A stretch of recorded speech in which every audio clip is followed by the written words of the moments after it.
Thank you guys for tuning in to another episode of the Traveling Hoopers podcast. I am your host, Alan Pettigrew Jr. And today we're going to have a bit of a condensed episode considering it's the finals time. We ain't got a lot to talk about. It's just two games into it.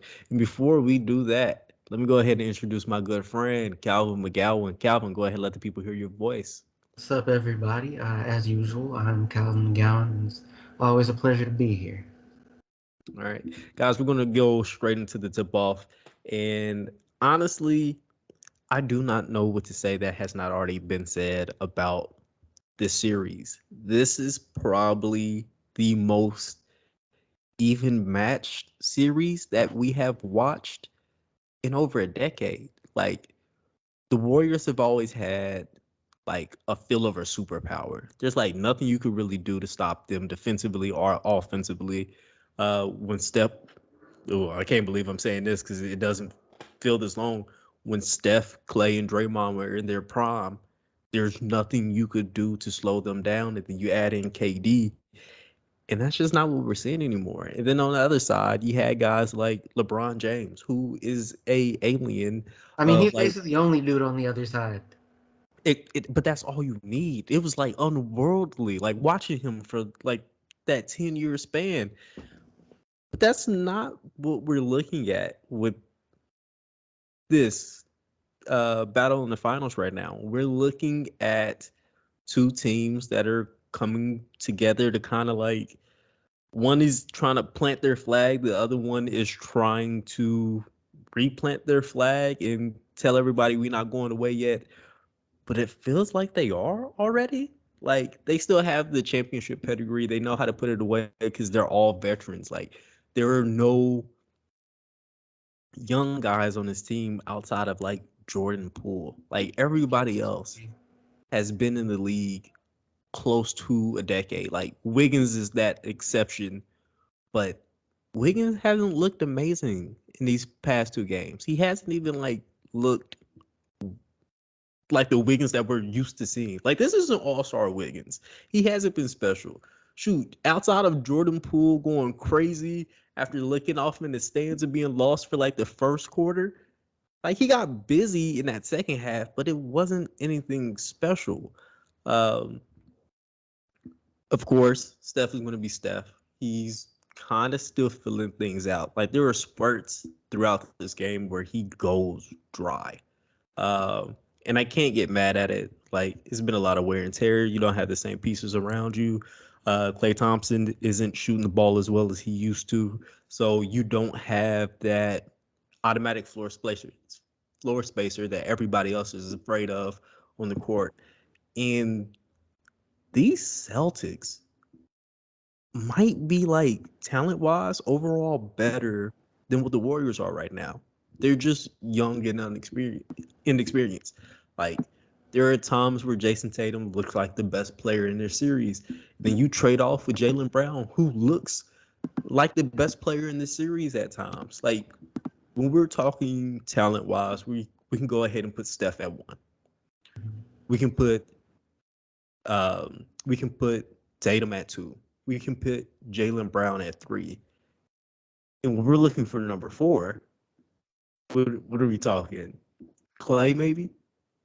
And this maybe Clay of old would have been the answer, but Wait, Clay can't I'm hit. sorry, did you already say Brown?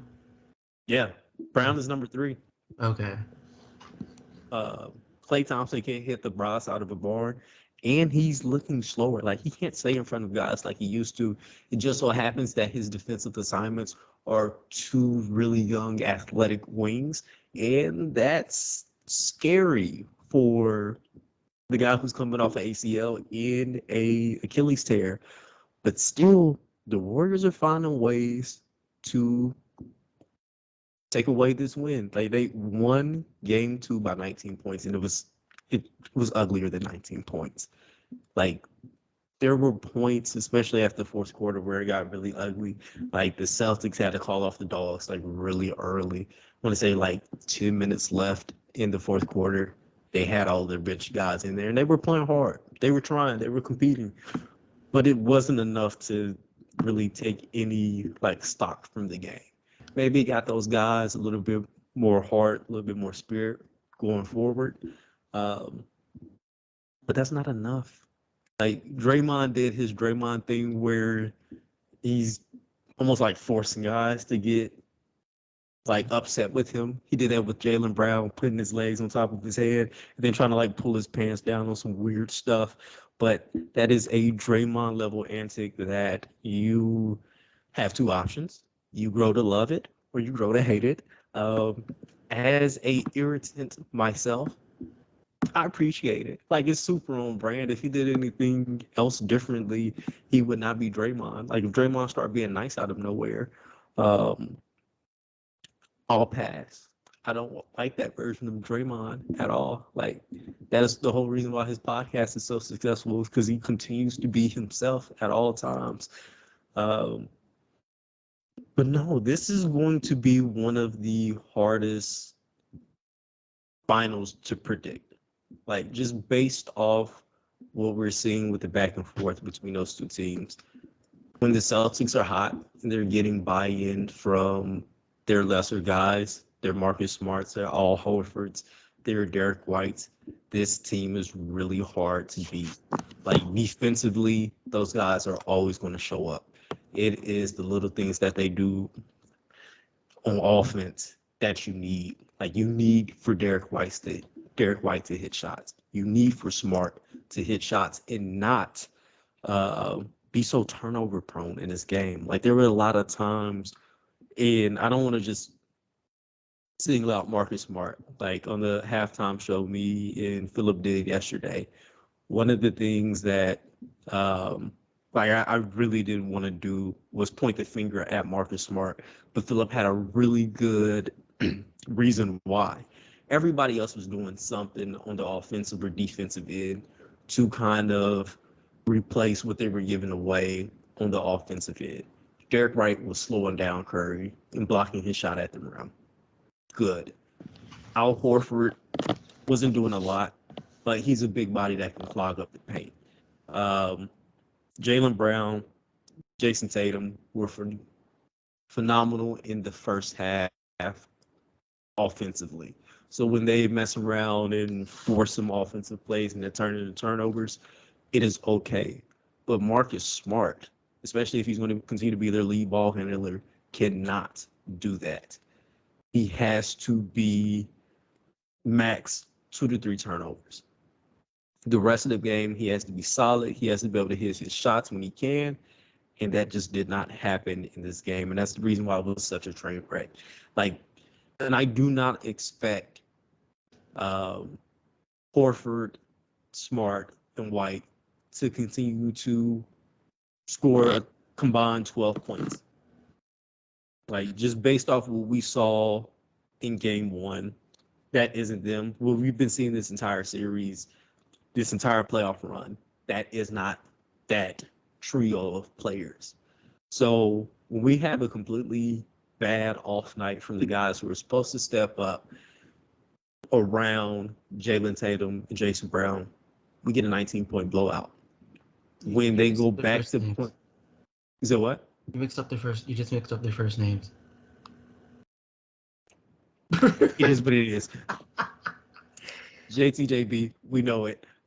Initials still the same.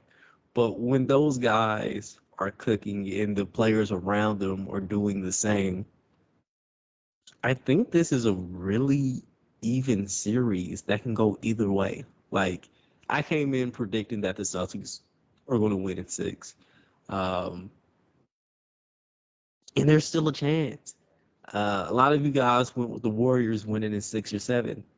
And there's still a chance. Like, I don't think we're going to know how this shakes out until around like game 4. Like whoever gets a lead going into game 4, that's the person who wins the series. I think it's just one momentum swing away from being that specific team's chance to go ahead and win the title. And I'm still rooting for the Celtics. If the rest of the guys can get it together, I do not see another 19-point beating for anybody. Like I think there's going to be a lot of close games going here out. Like if somebody wins by more than 10 throughout these next 3 to 5 games, I'd be really surprised. But that's just my shake on everything. Okay. Um, so just looking through stuff, right? It's kind of worth noting, like, if something like even as I said prior to us starting the pod, right? Is that from a score standpoint, technically the Celtics won the shootout, and Golden State won like the ugly game at least by points, Yeah. right? Now these games work out a little differently in practice, with both, but like in both games, one of the teams had a big, like basically just controlled an entire quarter. Generally, the Warriors completely controlled game two's third quarter. The Celtics won game one's fourth quarter 40-16. Right. But like you said, it is, a fairly even series.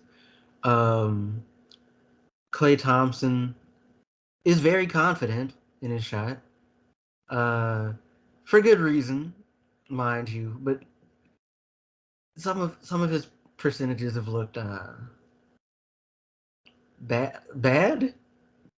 You don't have to be nice. He shot 1 of 8 from 3 the other day.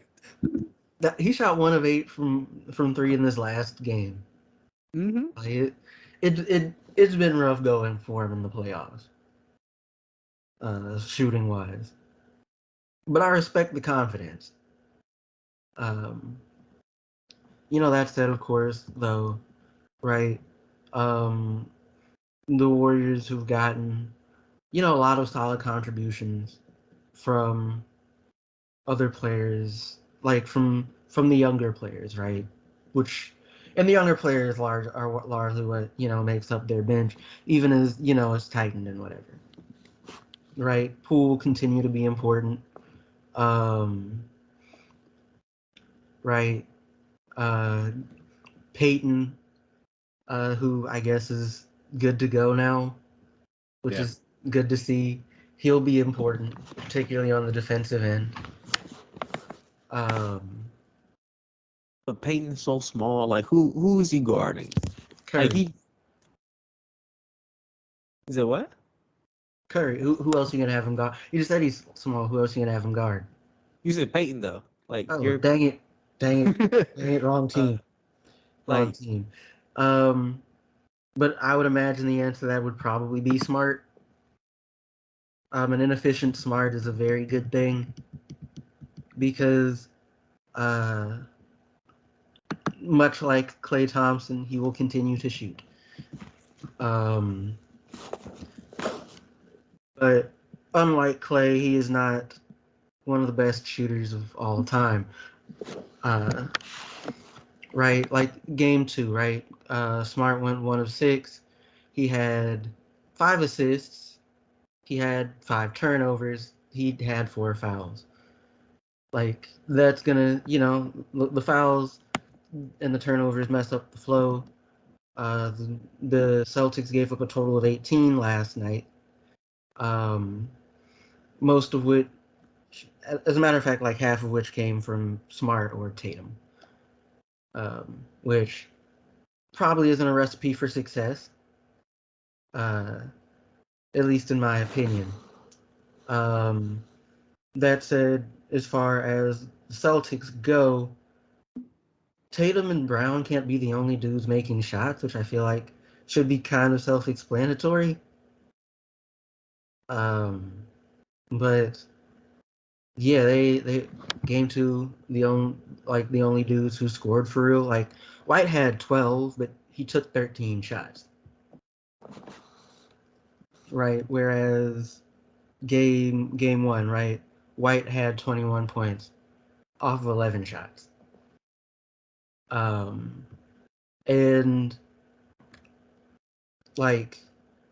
And like I get, right, that Brown and Tatum are going to be the dudes taking the lion's share of the shots because Of course they are. They should be the dudes taking the bulk of the shots, but you, everybody else has to do better, scoring wise.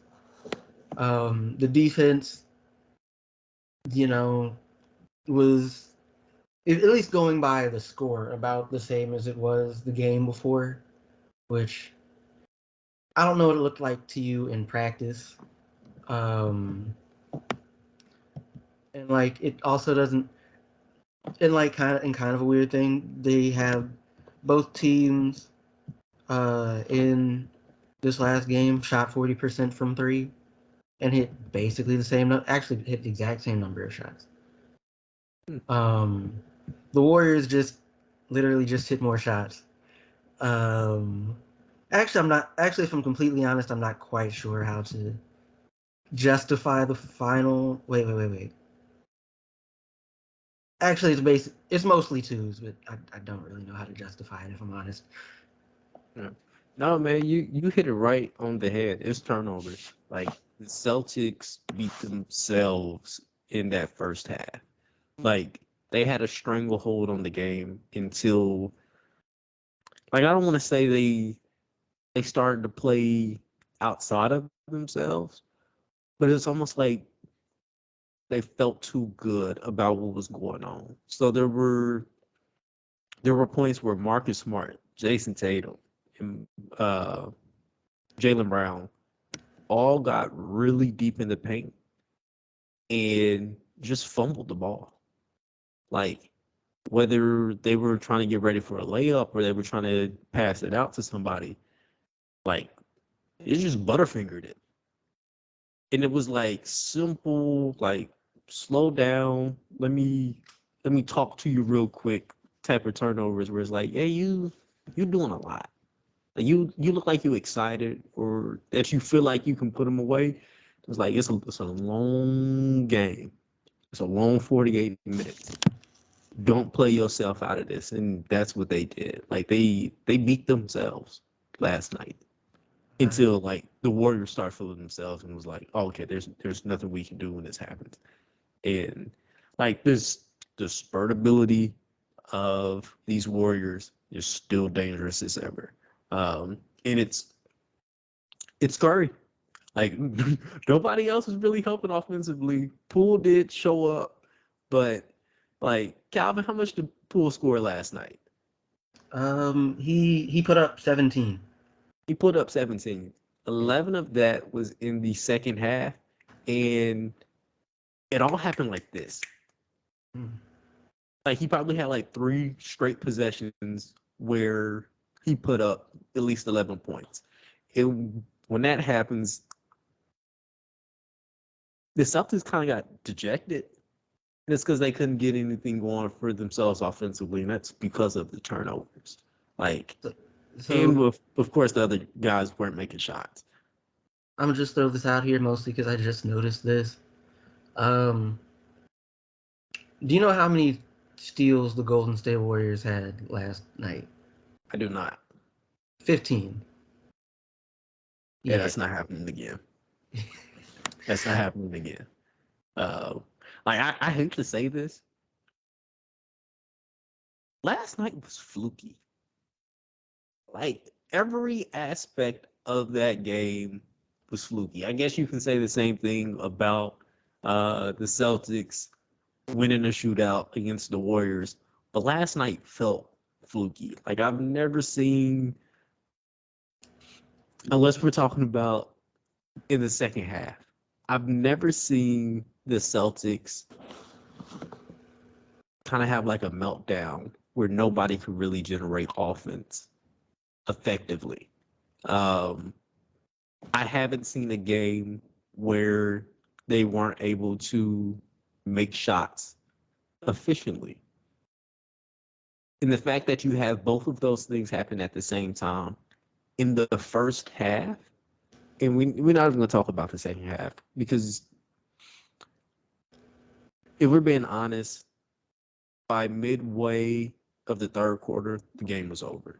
Mhm. Like them boys had already got kicked in their spirit. Their heads was down. Uh, of course, they had guys Brown and Tatum tried to get stuff started, but it just wasn't enough. Um, and they called the dogs early.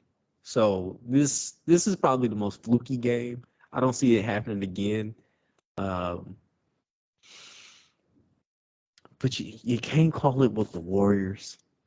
Um, and I don't want to call it with the Warriors too. Another thing that we talked about on the halftime show, the Warriors aren't as experienced as we think they are.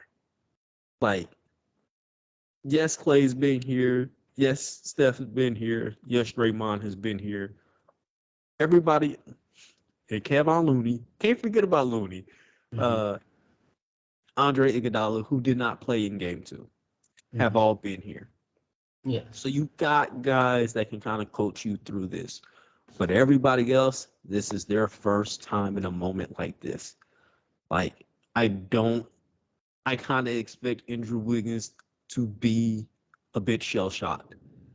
Gary Payton is going to play hard regardless of where he's at, but I do not exactly expect a lot from him offensively.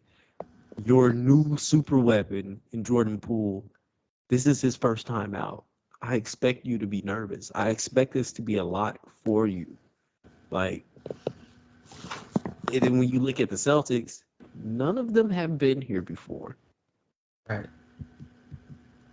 But I'd rather have the group who has no idea what they're doing versus a few veterans that have to drag lesser guys to get it together. Like at least one group is hungry. The other group might be confused on like what it is. So, um, we went a strong 22 minutes, Calvin. I think this is about time to call it, my boy. All right. All right. Thank you guys for tuning in to another episode of the Traveling Hoopers podcast. Don't worry about my face and my confusion. I just forgot how to do words for a second. I have been your host, Alan Patrick Pettigrew Jr., and in front of me is my good friend Calvin McGowan. Calvin, go ahead and sign us out. Once again, everybody, thank you for listening to Traveling Hoopers podcast. Uh, if you're joining us on YouTube, like, share, subscribe, something in the comments. You can listen to us wherever you listen to your podcasts. Uh, have a good rest of your week, and Warriors in 6. You.